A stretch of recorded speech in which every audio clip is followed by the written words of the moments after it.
Assalamualaikum warahmatullahi wabarakatuh. Selamat siang, salam sejahtera bagi kita semua. Yang terhormat, dosen mata kuliah Geokimia Politeknik Energi dan Pertambangan Bandung, Insinyur Saptanto Joko Suprapto, MT.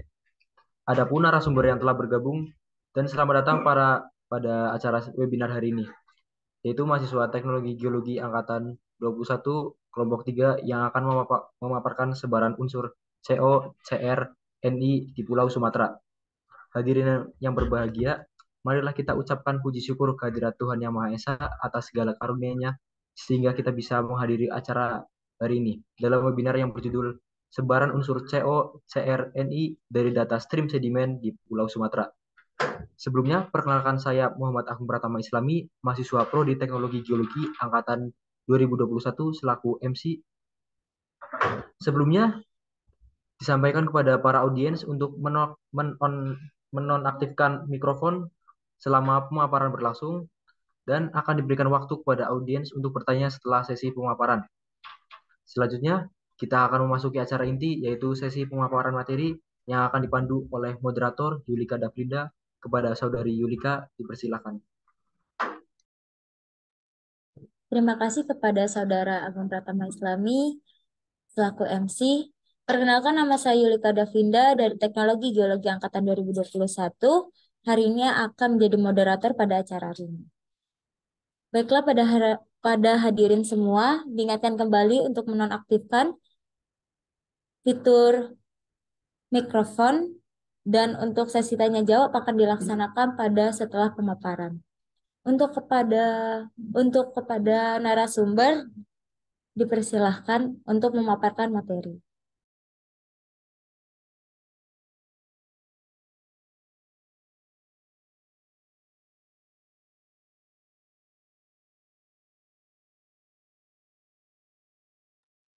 Baik, Assalamualaikum warahmatullahi wabarakatuh.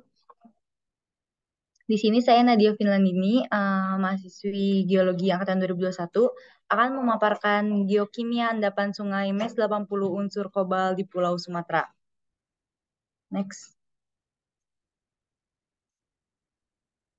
Nah, di sini ada peta kadar unsur CO di Pulau Sumatera. Bisa dilihat di sini kadar terendahnya itu 1 ppm dan kadar tertingginya ada 370 ppm. Dan bisa dilihat di sini ada histogram dan ada outlier. Next. Lalu ini ada peta daerah target kadar CO di Pulau Sumatera. Ada 5 daerah target. Untuk detailnya dijelaskan di slide selanjutnya. Nah, rata-rata kandungan unsur kobal di kerak bumi adalah 25 ppm. Kadar kobal berkisar antara 1 ppm hingga 370 ppm. Kelas 1 dengan kadar 64 sampai 370 ppm, yaitu anomali signifikan kuat. Yang kelas 2 dengan kadar 43 sampai 64 ppm, anomali sedang. Sebaran umum dari kobal mirip dengan Ni dan Cr. Terdapat mineralisasi kobal di daerah Aceh, Sumatera Utara, Sumatera Barat, dan Lampung. Beberapa nilai tinggi terdapat di sepanjang Bukit Barisan, berasosiasi ultramafic dan basaltik. Nah, ini ada daerah targetnya, diperoleh 5 daerah target untuk survei tindak lanjutnya. Yang pertama itu ada berada di Provinsi Aceh, Kabupaten Nagan Raya, terdapat formasi Woila. Penyusunnya yaitu metasedimen, terdapat juga sesar aktif yang memotong daerah target. Lalu daerah target 2 berada di Provinsi Sumatera Utara, Kabupaten Deli, Serdang, Kecamatan STM Hilir dan STM Mulu, terdapat formasi tufa toba, penyusunnya piroklastik, terdapat endapan vulkanisme subaerial. Lalu daerah target 3 berada di Provinsi Sumatera Utara, Kabupaten Mandailing Natal, Kecamatan Linggabayu, dan Natal. Terdapat formasi Sikubu, penyusunnya yaitu metavulkanik, terdapat endapan metamorfis low grade, dan ada sesar tidak aktif yang memotong. Daerah target 4 berada di Provinsi Sumatera Barat, Kabupaten Pasaman Barat, Kecamatan Pasaman, Gunung Tuleh, dan Talamau. Terdapat formasi komplek ultramafic Pasaman, penyusunnya oviolit, lalu terdapat sesar aktif dan tidak aktif yang memotong. Dan ini yang terakhir ada daerah target 5 berada di Provinsi Lampung Timur, terdapat formasi basal Sukadana, Penyusunnya ekstrusif Mevi Kelapa, endapannya vulkanisme subaerial. Terima kasih. Selanjutnya akan dilanjutkan oleh Renaldi.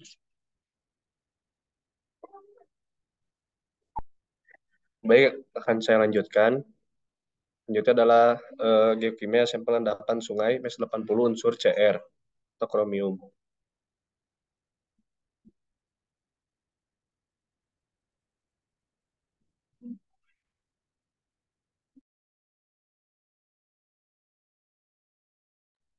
Nah, di sini pertama ada peta kadar unsur Cr Sumatera yang di sebelah kiri.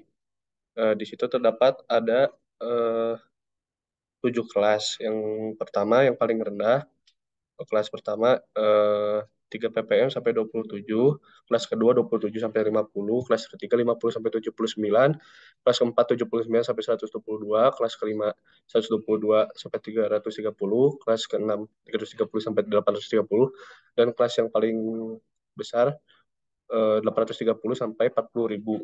Nah, yang di sebelah kanan ada daerah target survei tindak lanjut. Di situ terdapat 8 daerah target survei dan ada mineralisasi AU yang ditandain warna emas dan mineralisasi Fe yang ditandai warna abu dan juga ada struktur.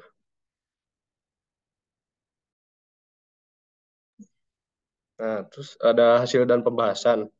Pertama, rata-rata kadar kromium pada kerak bumi yaitu 100 ppm.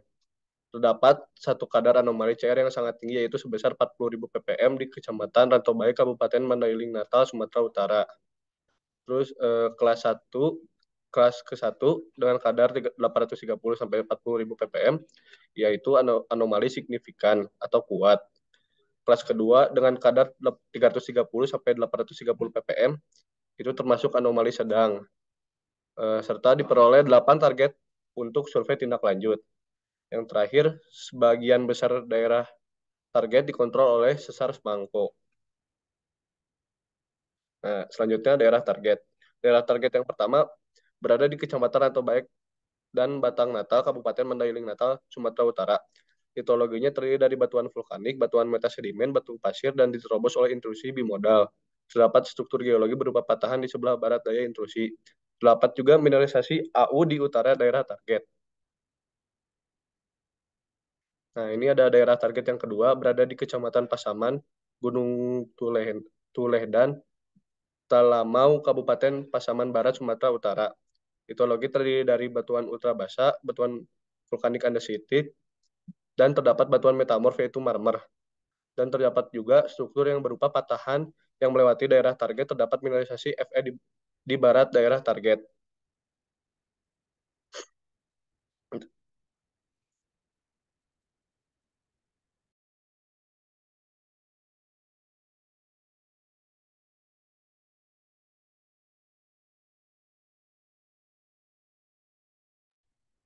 Daerah target 3 berada di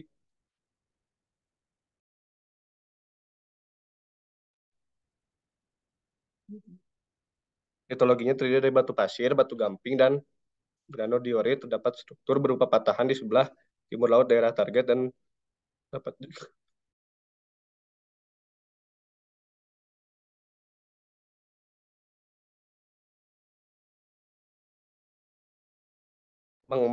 tambang emas ilegal.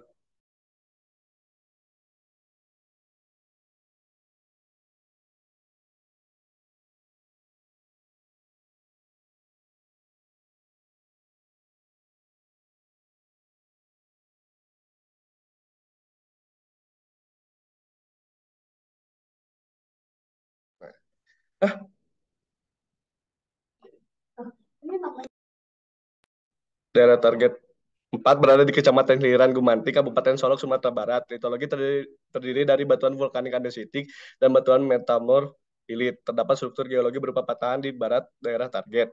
Dapat mineralisasi Fe di timur laut daerah target.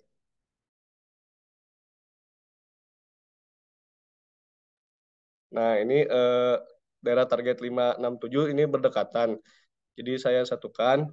Yang pertama daerah target 5 daerah di Kecamatan Hiliran Gemanti, Kabupaten Solok. Litologi terdiri dari batuan vulkanik, andesitik, dan batuan metamorfilit. Terdapat struktur geologi berupa patahan di barat daerah target, terdapat mineralisasi Fe di timur laut daerah target. Daerah 6 berada di Kecamatan Kotoparik, Gadang di Atep, Kabupaten Solok Selatan, Sumatera Barat. Litologi terdiri dari batuan metamorfilit, terdapat struktur geologi berupa patahan di barat dan timur target.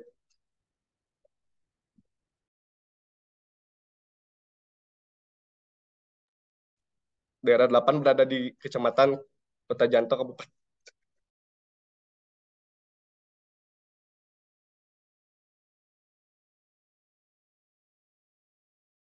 Litologinya terdiri dari serpentinit dan batu gamping, terdapat struktur geologi berupa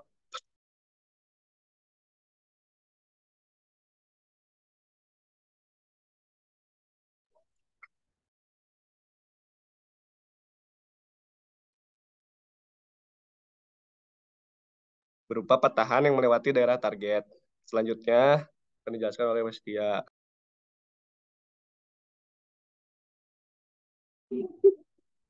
Baik, perkenalkan saya Westi Alipa Surya Pratiwi. Di sini saya akan menjelaskan tentang geokimia endapan sungai MES 80 unsur nikel.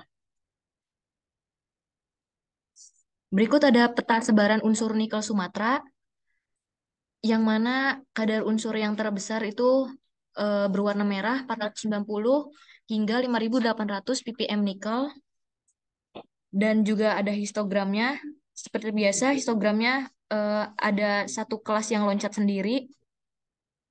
Sebelah kirinya itu ada frekuensi atau banyaknya data, yang mana data stream sedimen ini berjumlah 22.000 dan kelas unsurnya sudah ada di atas ini kadar unsurnya dari warna merah hingga warna abu-abu. Kemudian dibuat probability plot juga, dan ada satu titik yang sendiri itu dikatakan anomali. Pembahasannya adalah rata-rata kadar nikel pada kerak bumi itu 75 ppm nikel, dan terdapat mineralisasi nikel di daerah Pasaman Barat dengan kadar anomali lebih dari 490 ppm nikel. Kemudian dikelompokkan yang kelas ke-1 itu kadar 490 hingga 5.800 ppm disebut dengan anomali sangat kuat. Kelas kedua kadar 168 hingga 490 ppm nikel, anomali kuat. Kelas ketiga dengan kadar 50 hingga 168 ppm nikel dengan anomali sedang. Kelas 4 kadar 37 hingga 50 ppm nikel itu anomali yang sangat rendah. Dan kelas 5, 6, 7 tidak termasuk anomali karena sudah di bawah rata-rata kadar nikel pada kerak bumi. Kemudian diperoleh 10 daerah target untuk survei tindak lanjut. Daerah yang pertama yaitu berada di Desa Muara Kiawai, Kecamatan Gunung Tuleh, Kabupaten Pasaman Barat, Sumatera Barat. Batuan di sana yaitu terdiri dari batuan intrusif Kanaikan, ekstrusif intermediate, pusat gunung api Malintang, kelompok Woyla dengan tektonik Melange, batuan andesit dari Gunung Talamau. Berikut adalah daerah target 1. Kemudian daerah target 2 ini berada di Desa Kila, Kecamatan Senagen Timur, Aceh, dengan formasi Takion Calang, formasi Gume, kelompok Woyla, sedimen metamorfik, metavulkanik. Berikut daerah target 2, daerah target 2, 5, 4, 6, ini dekat dengan tambang emas, yang mana bisa dilihat pada gambar ada PT Emas Mineral Murni, dan kemudian daerah ini hampir sejalur dengan Sesar Semangko dan sejajar juga dengan tambang-tambang emas di sana. Daerah 3 di Desa Sitapongan, Kecamatan Sijamapolang, Humbung Hasundutan, Sumatera Utara, dengan formasi kluat, metamorfik, metasedimen, tufa-toba, ekstrusif felsik, piroklastik. Kemudian daerah target 4 berada di Desa Krueng Alam, Kecamatan Darul Makmur, Aceh, dengan formasi Gunung Sapi, ekstrusif, intermediate, lava, kelompok Woyla, formasi Melaboh, terdiri dari sedimen, dan konglomerat. Kemudian daerah target 5 berada di hutan Kecamatan Betong Aceh, yang mana litologinya terdiri dari kompleks ultramafic Beatang tektonik Melange. Berikut daerah targetnya. Kemudian daerah target 6 berada di Desa Canggai, Kecamatan Pantai Ciremen, Aceh, dengan formasi baong sedimen klastik. Daerah target 7 berada di Desa Pulau Sejahtera, Kecamatan Tangse, Aceh. Litologinya terdiri dari metamorfik sedimen formasi gempang. Daerah target 8 berada di Desa Salimpat, Kecamatan Lembah Gumanti, Kabupaten Solok, Sumatera Barat, yang terdiri dari batuan vulkanik, batuan ekstrusif, dan formasi barisan yang terdiri dari metamorfik pilit. Kemudian daerah target 9 berada di Desa Surian, Kecamatan Pantai Cermin, Kabupaten Solok, Sumatera Barat, yang terdiri dari tufa toba dan batuan ekstrusif yang bersifat felsik dan piroklastik. Kemudian daerah target 10 berada di Dusun Olo, Kecamatan Ujung Pandang, Kabupaten Simalungan, Sumatera Utara, yang terdiri dari litologi tufa toba dan litologi ekstrusif yang sifat felsik piroklastik. Berikut daerah target 8 dan 9, kemudian yang 10. Nah, kemudian didapatkan dari kesimpulannya, didapatkan bahwa anomali dari ketiga unsur, yaitu Ni, kobalt, dan Cr, berada di tempat yang sama, yaitu Pasaman Barat dan Aceh. Hal ini memperlihatkan bahwa asosiasi unsur ini begitu kuat dari stream sedimen ini dapat menjadi pathfinder, yaitu nikel sulfida. Selain itu, dari kajian ini didapatkan juga bahwa unsur ini ditemukan litologi kelompok Woyla di antara ketiga unsur tadi, nikel, kobalt, dan krom. Terima kasih.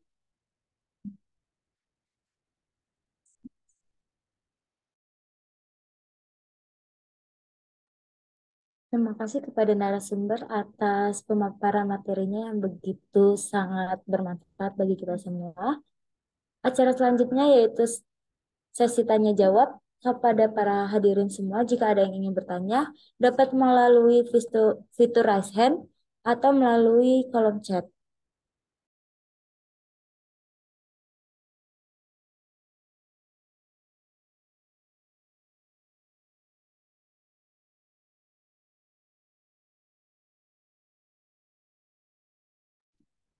Baik, kepada Mutia Jaya Ibrahim dipersilahkan.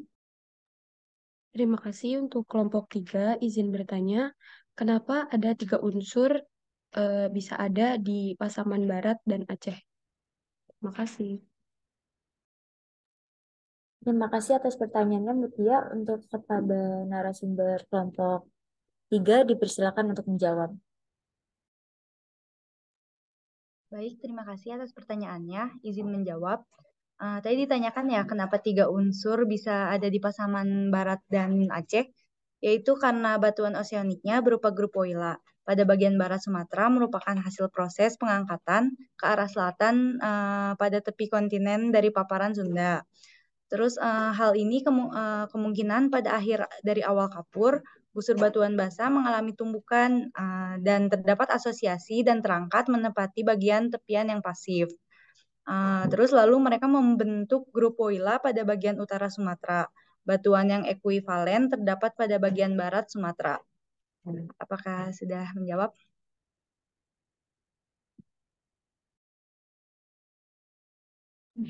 Terima kasih kepada kelompok 3 sudah menjawab.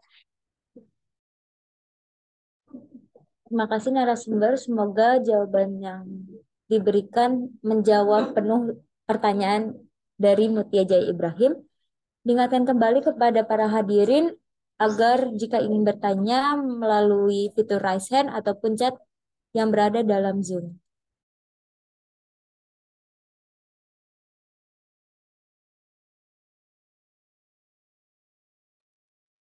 Baik, kepada Abil dipersilahkan. Baik, terima kasih Mbak Moderator. Izin bertanya, kenapa ya di Sumatera itu terdapat unsur Ni gitu. Padahal kan nggak dilewati jalur oviolit dan kebanyakan kan jalur oviolit di wilayah Sulawesi gitu. Terima kasih. Terima kasih atas pertanyaannya. Kepada narasumber kelompok 3 dipersilakan untuk menjawab. Ya, izin menjawab pertanyaannya. Kita tahu bahwa jalur oviolit merupakan sisa kerak samudra purba dan mantel atasnya itu sudah terangkat dan terpindahkan. Dan penempatnya itu ke tepian benua secara tektonik. Nah, dalam kasus ini walaupun Sumatera itu tidak dilewati oleh sabuk oviolit, tetapi berdasarkan geologi di Pulau Sumatera, kelompok pratersier atau yang lebih dulu itu adalah batuan ultrabasa, gunung api, malihan, dan sedimen.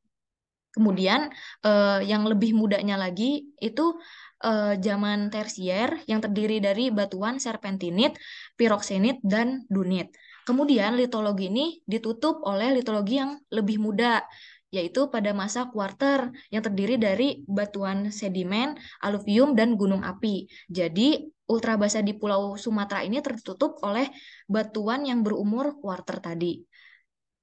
Jadi walaupun tidak dilewati oleh jalur oviolit, tetapi dari stratigrafinya Sumatera itu didului batuan ultrabasa. Apakah menjawab? Baik, telah menjawab sepenuhnya. Baik, terima kasih Mbak narasumber, Mbak moderator. Terima kasih kepada Terima kasih atas jawabannya pada narasumber. Semoga menjawab pertanyaan dari Saudara Abil.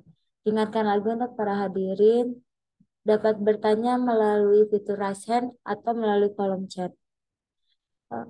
Kepada Kemal dipersilahkan. Izin bertanya, kenapa yang unsur Cr tuh kan kadarnya pertamanya rendah-rendah, nah langsung loncat gitu sampai 40.000 ppm. Terima kasih. Terima kasih atas pertanyaannya, Saudara Kemal. Pada para narasumber dipersilahkan untuk menjawab. Izin menjawab, Kemal, untuk unsur yang 40.000 itu cuma terdapat pada satu sampel saja. Sampel yang lainnya di kisaran paling besar hanya 800 sampai 400-an. Nah, yang paling besar itu hanya ada satu sampel, yaitu 40.000. Kemungkinan itu terjadinya kontaminasi di laboratorium atau pada alat pengambilan sampel. Jadi, angkanya bisa tinggi sendiri. Kemungkinan seperti itu. Apakah terjawab, Saudara Kemal? Baik, terjawab. Terima kasih. Terima kasih atas jawabannya narasumber. Semoga menjawab pertanyaan dari Saudara Kemal. Untuk para hadirin semuanya dapat memberikan pertanyaan lagi kepada para narasumber. Jika ada yang ingin bertanya bisa melalui fitur chat maupun fitur raise hand.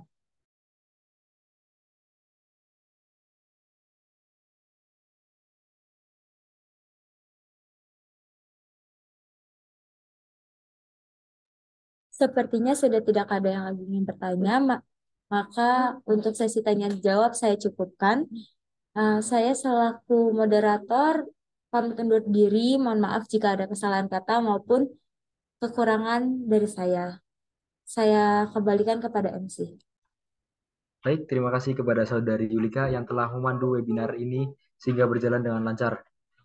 Dan tak lupa juga terima kasih kepada narasumber yang telah menyampaikan materi yang tentunya sangat bermanfaat dan semoga menambahkan ilmu pengetahuan bagi kita semua. Tak terasa kita sudah sampai di penghujung acara webinar hari ini. Sebelum acara berakhir, maka kita akan melaksanakan sesi dokumentasi terlebih dahulu. Baik, untuk semua hadirin dimohon untuk menyalakan fitur kamera.